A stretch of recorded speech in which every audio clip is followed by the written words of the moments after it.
Divorce à l'algérienne à Paris.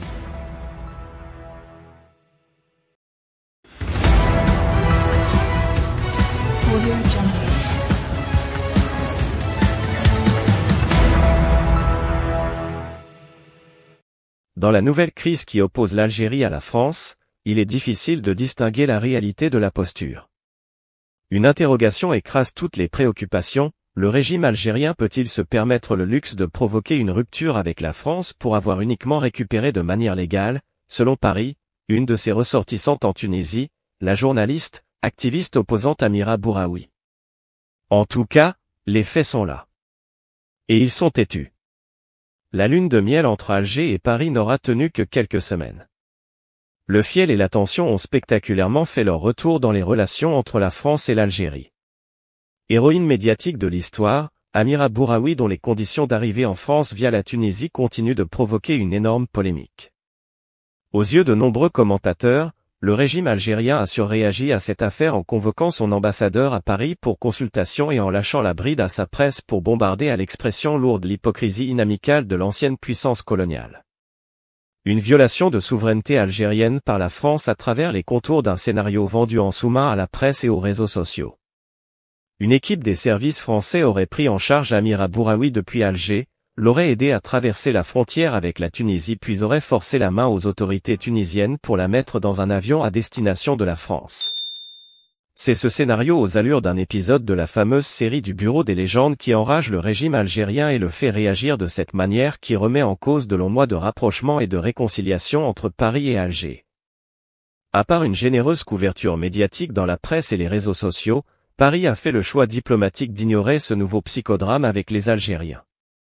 Avec une position minimaliste qui consiste à dire que la France n'a rien fait d'exceptionnel et s'est contentée de porter secours à une citoyenne française dans les difficultés, Paris considère que la convocation de l'ambassadeur est une affaire algérienne et se dit concentrée sur la consolidation du partenariat stratégique avec l'Algérie.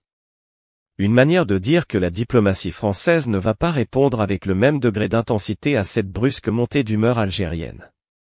Cette nouvelle crise bilatérale a fait aujourd'hui une troisième victime collatérale. C'est la Tunisie de Kais Saied.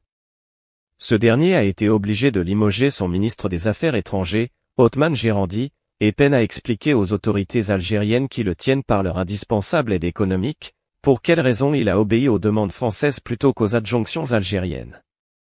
Durant cette crise, la Tunisie est apparue sous un jour craint par beaucoup, celui d'un pays sous totale influence algérienne et dont le moindre acte de souveraineté est susceptible de créer une crise avec son voisin et protecteur.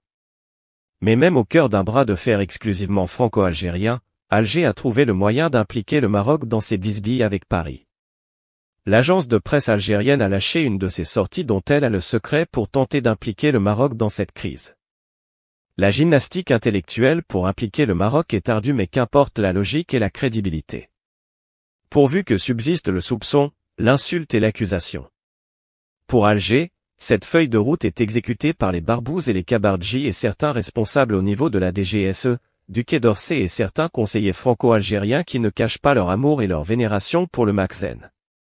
Cette nouvelle crise entre la France et l'Algérie va-t-elle toucher au cœur de la confiance difficilement rétablie entre les deux pays à travers les multiples visites des responsables français à Alger et celle très remarquée du chef d'état-major de l'armée algérienne, Saïd Changria à Paris récemment? Ou ne sera-t-elle qu'un saut d'humeur vite oublié avec le temps, et dont la diplomatie algérienne, lunatique et instable, avait habitué son entourage? Rares sont ceux qui parient sur une crise durable entre Paris et Alger. Le baromètre étant la prochaine visite d'État du président algérien Abdelmadjid Tebboune en France prévue le mois de mai. Dans les multiples et violentes charges de la presse algérienne contre la France à l'occasion de cette nouvelle crise, aucune n'en évoque l'annulation ni le report. Cette énième tension entre Paris et Alger montre une donnée politique essentielle. La fragilité de cette nouvelle alliance entre la France et l'Algérie, malgré les efforts du président Emmanuel Macron pris dans le piège de la réconciliation mémorielle, qui pourrait s'éclabousser à n'importe quel moment, et la gestion du régime algérien de sa relation avec un partenaire comme la France par une humeur instable, une charge sentimentale incontrôlable et un affect effervescent. Ce qui rend actuellement toute alliance entre Paris et Alger dans la durée et la confiance une mission presque impossible.